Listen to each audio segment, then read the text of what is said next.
una producción de Radio Política. Política en Acción, presenta Charlas de Café con sabor a política.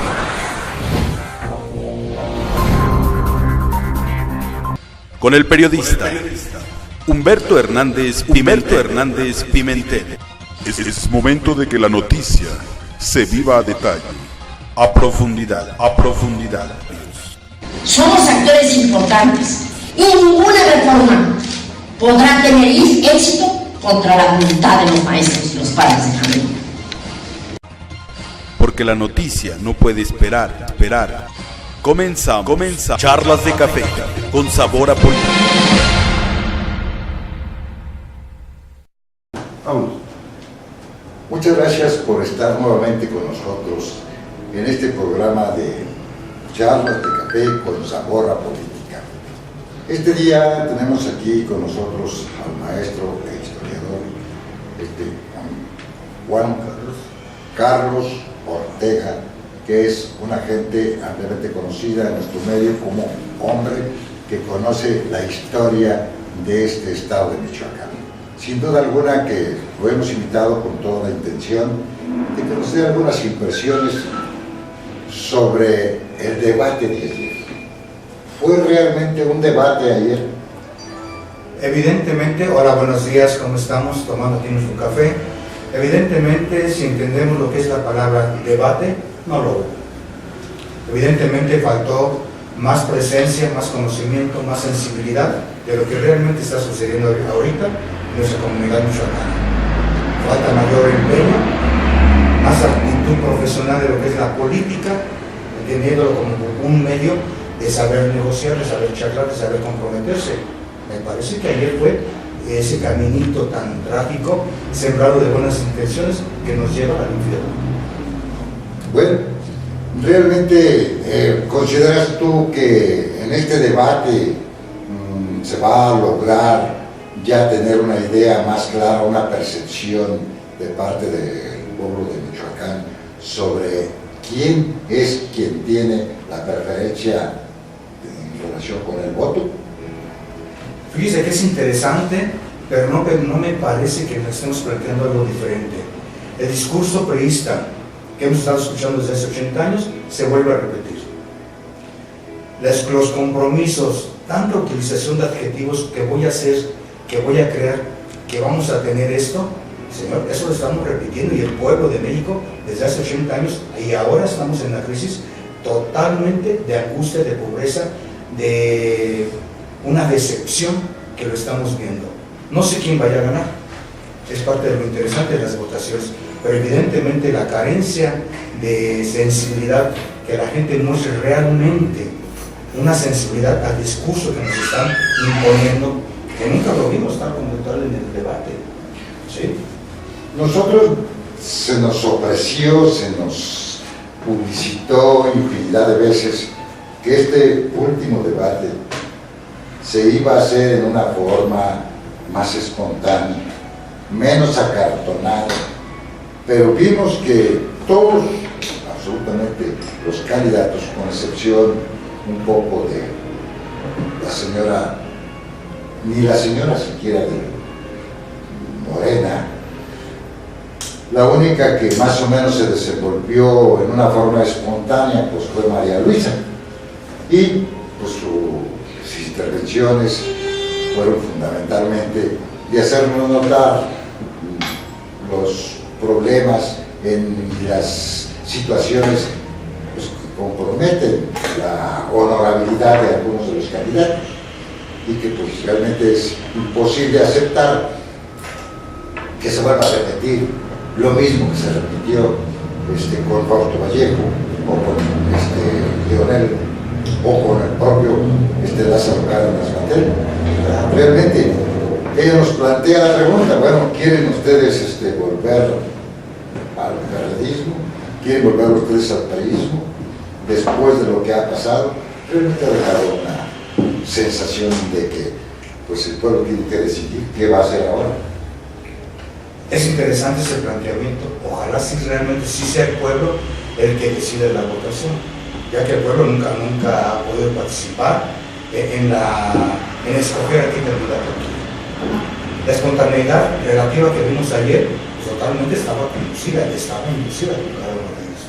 Evidentemente se ve qué es lo que quieren defender, hasta cuánto se quieren comprometer. De hecho, nadie nos está diciendo, quiero ser gobernador, si sabiendo de antemano que vamos a tener, si es que voy a gobernar en un estado totalmente en quiebra. Esa es una tragedia que nadie se comprometió ayer, me contestó, ¿por qué quiero ser gobernador? Y si lo quiero ser, ¿cómo voy a administrar un estado en quiebra? ¿Hasta cuánto me comprometo a exigir que aparezcan las personas responsables de ese déficit? Tanto las medicinas como la burocracia, ¿dónde está esa carencia de tanto dinero que sea? Entonces, a partir de ahí, quien sea, el mismo pueblo lo intuye, ¿cómo van a administrar la miseria?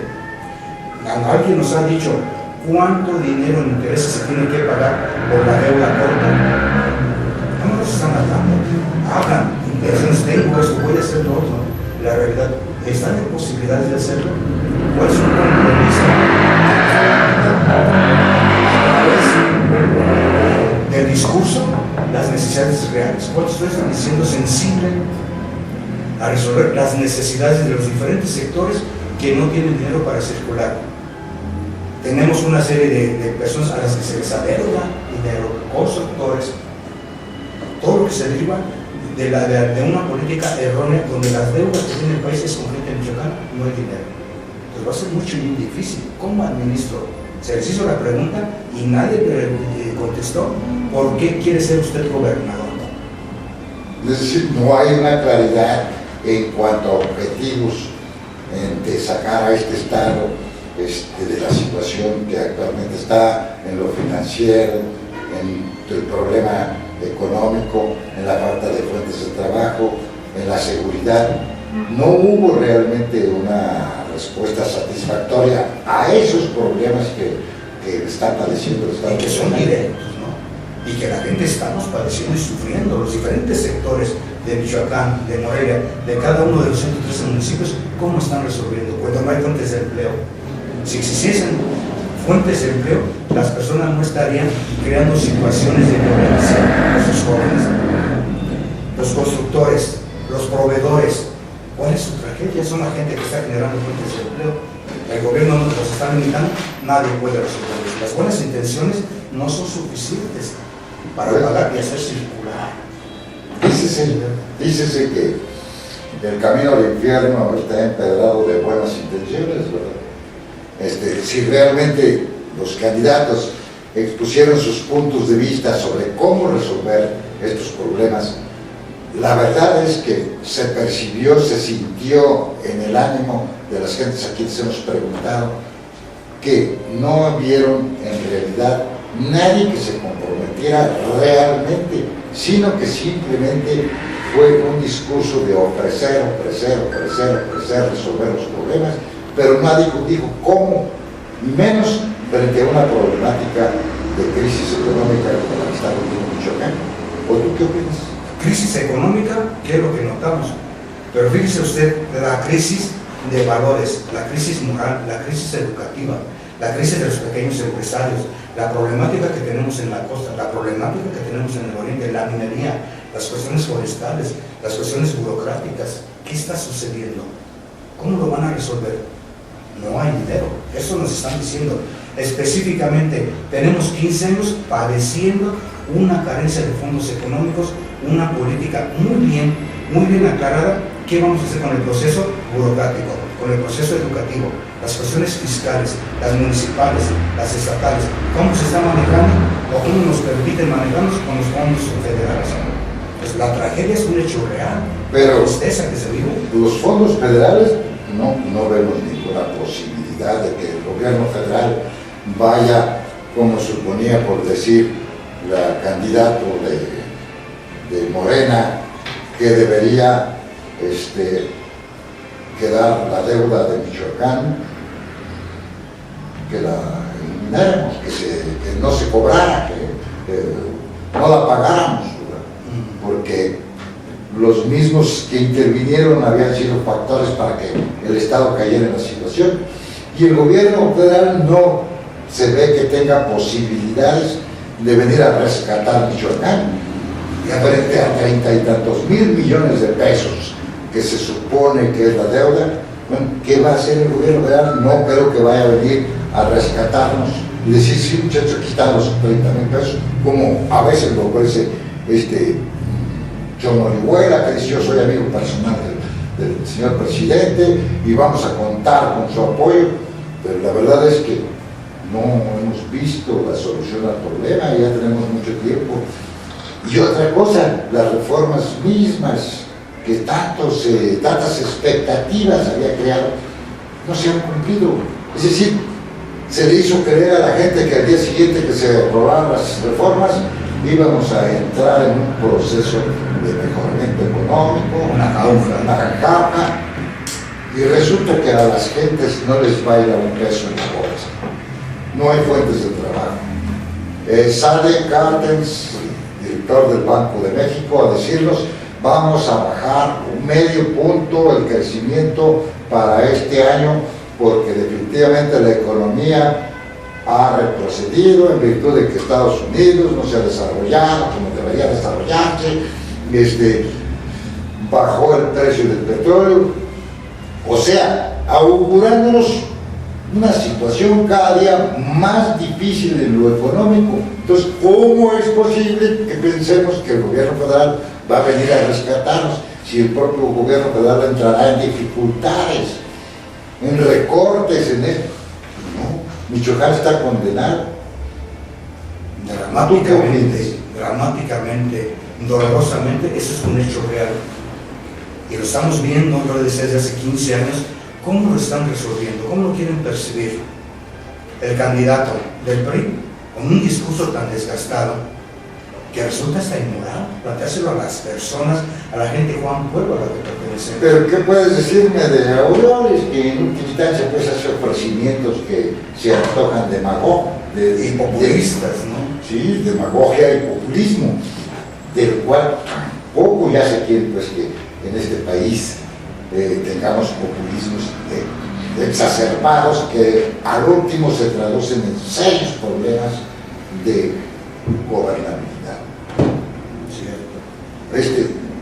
Viendo este planteamiento, vamos a ver que parece ser que la gente que está en las cúpulas políticas está esperando que sea un caudillo quien nos diga cuál es el camino que brilla el gran sol.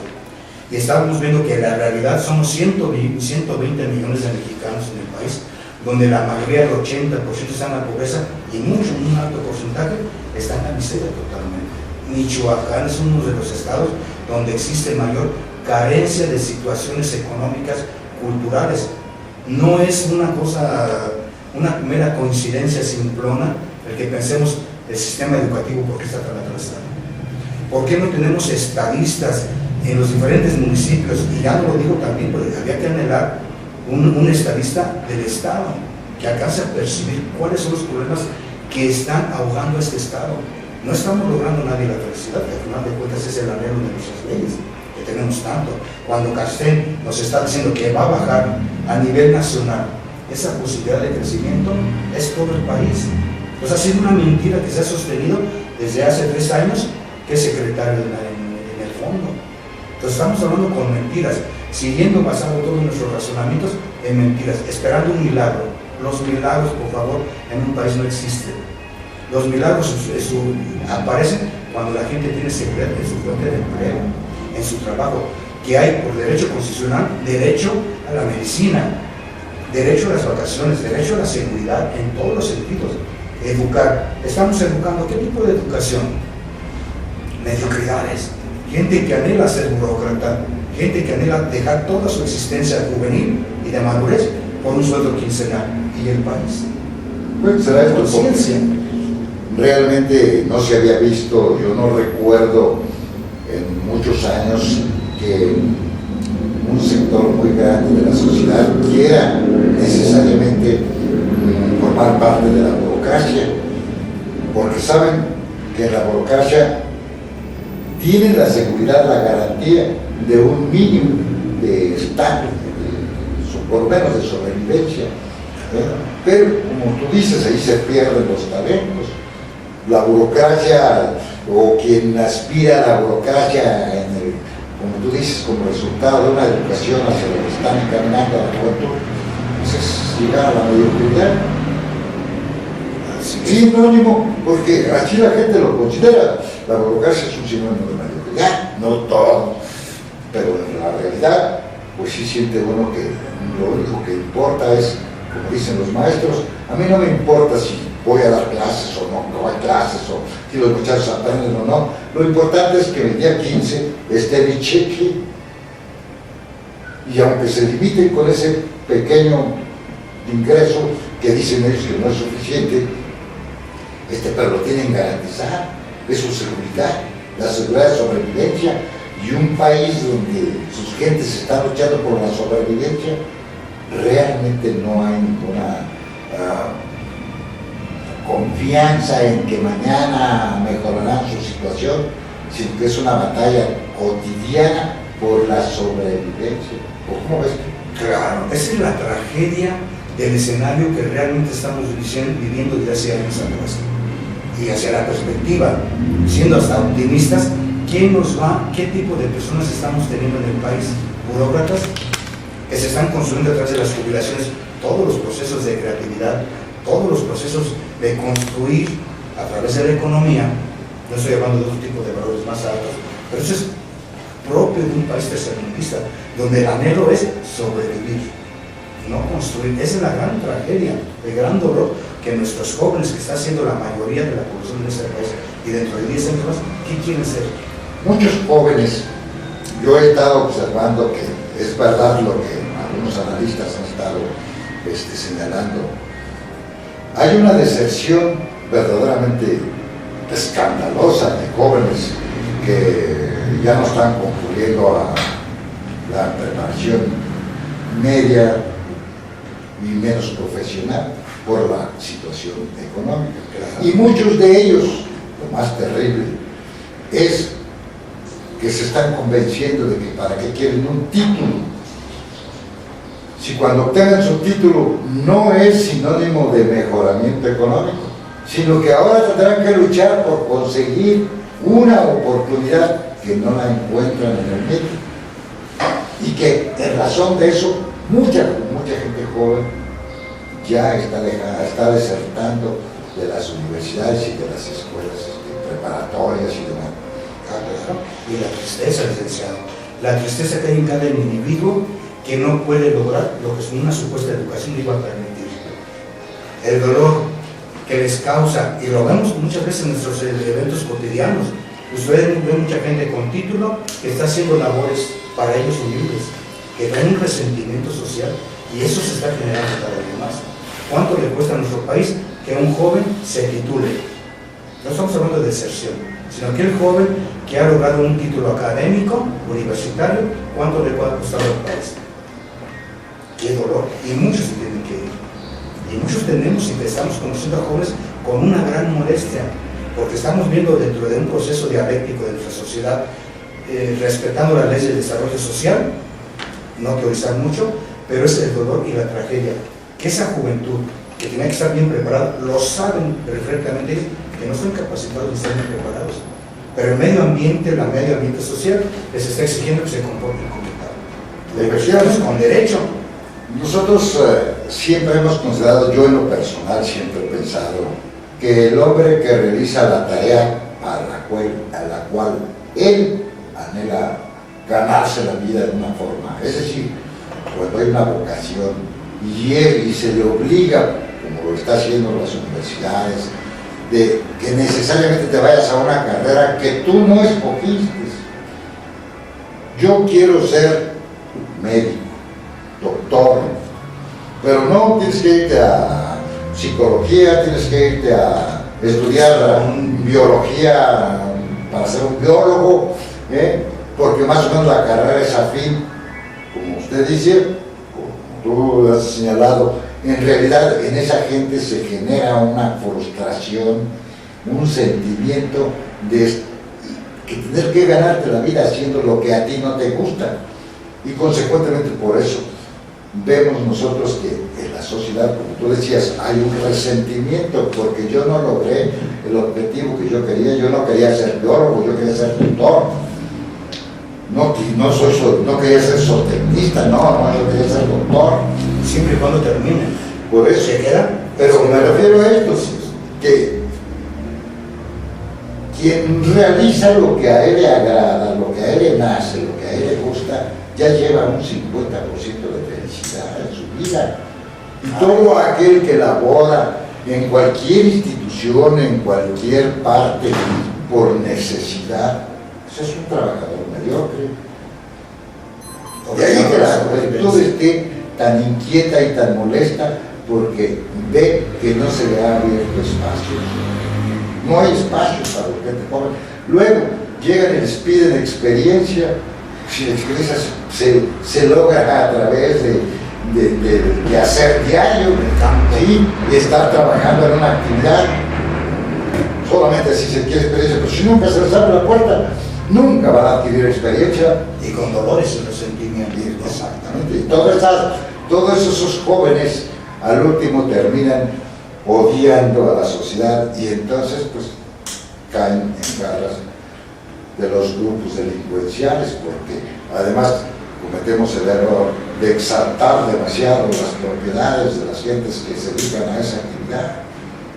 Nosotros vemos, por ejemplo, que presentan la forma en que vive un campo y las propiedades que tiene, y en lugar de resultar condenable, resulta envidiable, anhelado. Los jóvenes ya no quieren, aunque sea como sea, arriesgar su vida, oye, se lanzan a actividades delictivas porque ven cómo viven. Triste. El hecho de ser. Los partidos políticos no han cumplido su función de hacer conciencia. Bueno, amén de que el pueblo los repudia. No quiere saber nada de los partidos políticos, hay desesperanza, hay una total crisis de confianza y de credibilidad. Y eso la tienen todos los políticos porque, pues, con la nueva libertad que se ha dado a los medios y las redes, etcétera, etcétera, se ha puesto de manifiesto todas las del enriquecimiento ilícito en que han caído las burocracias, y sean del partido este o sean del otro, y el resultado es una pérdida total de confianza y de credibilidad, a grado tal de que siento que esto ya permeó hasta la base. Y fíjese usted, licenciado, que viéndolo un poco hacia atrás, soy historiador y tenemos que ver, me gusta aparte, los procesos sociales históricos. Todos nosotros los que habitamos este país somos mestizos, de nuestra manera. Ese mestizaje surge desde el momento en que llegan los primeros colonizadores y conquistadores a nuestro país. Donde la gente que habitábamos aquí, los autóctonos habitantes de Mesoamérica, somos conquistados y somos arrasados, y nuestras mujeres violadas. El producto de esa violación, hay que ver los libros para saber hasta cuándo llega la primera mujer europea a establecerse en Mesoamérica. Pero mientras tanto, comienzan a surgir mestizos por todos lados. Este mestizo no tiene confianza ni en los dioses, donde estaban funcionando más coherentemente, ni en los dioses de los nuevos impuestos, porque a él le toca siempre la de perder y la de trabajar. Y el cielo está para cuando te mueras. Mientras aquí tendrás que trabajar. Al perder esa confianza, al perder esa autoestima en función de mi producto, de mi educación, se va haciendo todo un proceso psicológico de percibir el mundo de una manera trágica. No creemos en la actualidad, después de que el proceso de imposición, vimos que la realidad histórica es que ninguna institución está atendiendo las necesidades, ¿sí?, de la población trabajadora, de la gente que no pertenece al círculo de poder religioso, militar, político y económico. Ellos son los que dirigen, ellos son los que dan las líneas hacia dónde vas. Lógicamente, si todas las gentes que estamos analizando como candidatos de esos partidos no tienen sensibilidad de entender ese proceso, cuando entiendan que la mayoría de nosotros estamos siendo de origen mestizo, ¿dónde encuentro solución? Y comprensión a mis necesidades históricas, sociológicas, antropológicas, que se traduzcan en una familia equilibrada y feliz. A final de cuentas, el anhelo de estar vivos, de pertenecer a un país con leyes, es que esa constitución nos lleve a la felicidad. Sí, pero además, pues esa es la función de la política, buscar el bienestar de la comunidad, ¿verdad? Y además lograr que el consenso de todos, a tratar de que todos en una democracia pues tengan las mismas oportunidades. Pero aquí vemos que pues parece que la democracia también está en una situación de crisis. La democracia, la manera en que percibimos la democracia, los políticos que nos presentan, porque licenciado, veámoslo, no tienen la altura de un estadista que entienda las necesidades del resto de la población, que atienda los diferentes sectores que también los necesitamos. Son soluciones inmediatas, nada más. Quieren hacerse. No hay proyección a futuro. Es que esa es la tragedia, no lo hay. Ahorita mucho podemos hablar del PRD, del PRI o del PAN, quieren que sus candidatos surjan para que tapen agujeros y raterías de sus anteriores. ¿Cuánto tenemos con el PRD? Tuvimos 12 años, ¿sí? Que el dinero, ¿dónde está? Careciendo de medicación, careciendo de planes de desarrollo, de creatividad. El PRI, ¿qué pasa? ¿Dónde está ese dinero? Cuando vemos que una persona se nos dice o le dan una multa de 7,000 pesos, acusada socialmente y aceptada socialmente, ¿cómo es posible? Cuando una madre se ha robado unos bolillos o una lata de leche y se va a pasar 4 años en la cárcel y lo robó por hambre. La injusticia de un Humberto Suárez, ¿sí? Cuando se habla socialmente, cuando se acepta por propios y extraños, el dineral que faltó él dura de secretario de turismo, de secretario de gobierno, de finanzas. De finanzas, 3 años como tesorero. Señor, y resulta que le colocan una multa de 50 millones para que se pueda defender ese otro fuera. Y los que se escabullaron fueron miles de millones. Miles de millones. Entonces es un negocio. Es un negocio la política. Y quien se está acercando de esta manera ahorita es el dinero para tener el poder.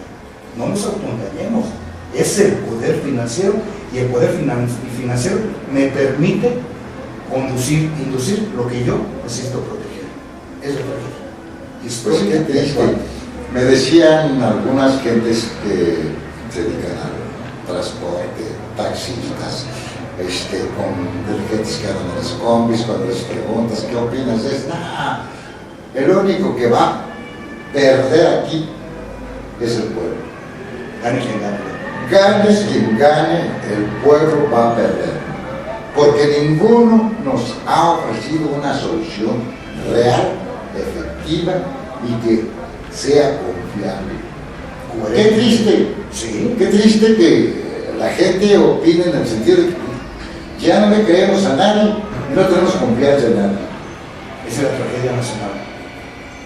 Si es desde los altos niveles, desde la cúspide de la pirámide hasta la base, como que hay una sensación de que ya estamos acostumbrarnos a vivir en la corrupción. Eso es lo dramático, lo dolorosísimo. Y más grave todavía, que sienten que nos hemos vuelto, la gran mayoría, cínicos. No nos interesa la opinión de los demás, ni la condena. Lo importante es lograr el objetivo. Y el dolor. Por decir, el político, obtener el poder por el poder, el que tiene la oportunidad de enriquecimiento, hacerlo sin miramientos de ninguna especie, sin entender que el bien de la mayoría significa su propio bien.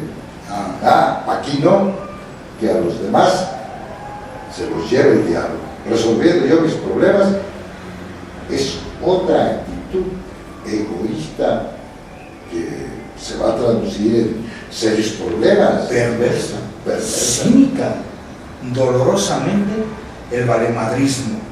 Los políticos lo están utilizando como una frase de adorno, pero es que lo que nos está pasando. Tenemos al director del INE, ¿sí? Con ese tipo de... Una doble moral. Doble o triple moral. Primero sale diciendo un discurso hablando de que la discriminación es una actitud condenable y que debe evitarse y todo.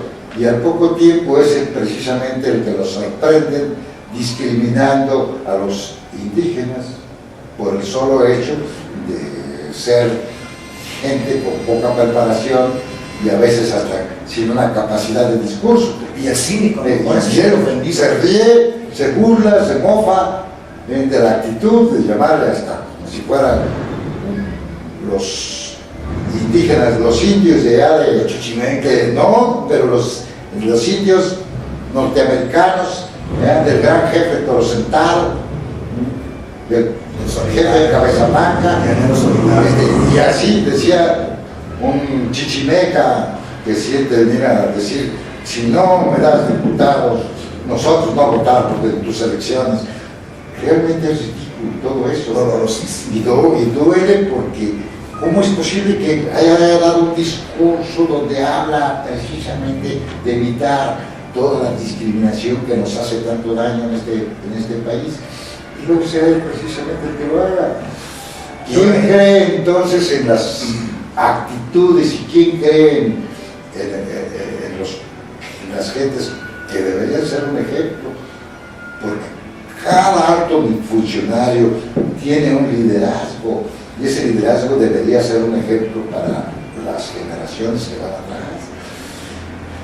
Y cuando los exhiben y saben la moral que tienen, ¿no? Cuando les sale el otro yo, el verdadero yo, porque como dicen, como es adentro es afuera y como es afuera es adentro, porque realmente eso es lo que sienten, un desprecio por los indígenas, que realmente, pues como tú decías, no queremos aceptar que nosotros procedemos de esa, nuestro origen está allí, ¿sí? Claro que pues ahora somos mestizos, el mestizaje, porque criollos ya nada más en algunos altos niveles se ven. Por lo demás, casi la mayoría somos gente que tenemos sangre indígena, querámoslo o no, aceptémoslo o no. Nuestra formación es esa. Como tú dices, a lo mejor también no solamente nos dieron esos genes de raza, de origen, sino también de maldad y de esto, lo otro, de trampositos, ¿no? Bueno, no sabemos. Pero la realidad es que frente a esta crisis que se vive, ¿tú qué crees que sería lo mejor para el pueblo? Mire, lo mejor que podría tener una percepción de que queremos ser honrados, esos son los últimos dos ejemplos, tanto el director del INE como el licenciado Godoy aquí en Michoacán, que los dos se sienten ofendidos porque se les exige qué está pasando con esta carencia de fondos, que no los tenemos. Y cuando ustedes llegaron, había otra actitud, una actitud antropológica, de una percepción racista, fascista, y otra aquí una persona se le dice, ¿qué ha pasado con el endeudamiento de Michoacán? Un Humberto que protegió tanto al señor Cárdenas Batel, a Leonel Godoy y a Fausto Vallejo. Entonces, de los tres no nos pueden decir dónde es ese dinero. Los centros médicos populares no tienen medicinas. A los proveedores del Estado, una carencia increíble, que era uno de los sectores que generaban más fuentes de empleo. ¿Sí? Las trampas que se están descubriendo desde hace 6 meses con nombres y personas. Sin embargo, cuando se reclama, las personas se sienten ofendidas en su dignidad y en su familia. Y los demás que están en la gente, o estamos padeciendo carencias de oportunidades de trabajar de lo que más sencillo fuera para acercarnos honradamente al alimento de la familia. ¿Qué está pasando? ¿Qué es lo mejor para nuestro Estado? Que hablemos con la verdad. Quien tenga que pagar, quien robó, quien sustrajo, aunque sea con buenas intenciones, tienes que a mí darte cuentas exactamente. Y quien llegue de gobernador, gobernadora, tendrá que, sin necesidad de casa de brujas, que es un terminaje creado por el PRI, tú tendrás que venir, se le tendrá que reclamar dónde está ese dinero y se tendrá que regresar. Si es que quieren que el grueso de la población tenga confianza. No hay otro necesario, quien sea. Bueno, pues realmente vemos que con todo lo que hemos visto y la actitud que está asumiendo nuestra gente, no sabemos con esa actitud cómo va a reaccionar la ciudadanía a la hora de emitir su voto. Porque nadie tiene nada seguro. Todos se dicen ganadores, pero la realidad nos la va a decir el próximo 7 de junio. Ojalá sí sea. Pero ojalá que escojamos, sea así. aunque como dicen algunos, bueno, vamos a escoger el menos peor Y que no nos escojan. y que nos escojan. Así es. Creemos que, pues de esta manera, volvemos a estas charlas que las seguiremos haciendo cada viernes. Por hoy, les damos las gracias por su atención, que nos puedan prestar a esto, y les pedimos que nos comenten algunos puntos de vista, que nos los den con mucho gusto. Buscaremos la manera de darles alguna respuesta. Claro que sí, se agradecerá mucho. Muchas gracias. Sigue el programa. Muchas gracias. Aquí estamos. Gracias. Buenas Aquí tardes. estaremos nuevamente el próximo viernes.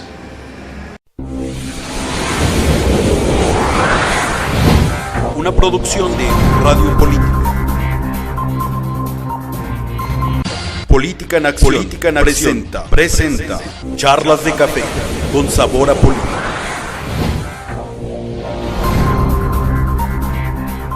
Con el periodista Humberto Hernández Pimentel. Es momento de que la noticia se viva a detalle. A profundidad. Somos actores importantes y ninguna reforma podrá tener éxito contra la voluntad de los maestros y los padres de familia. Porque la noticia no puede esperar. Comenzamos.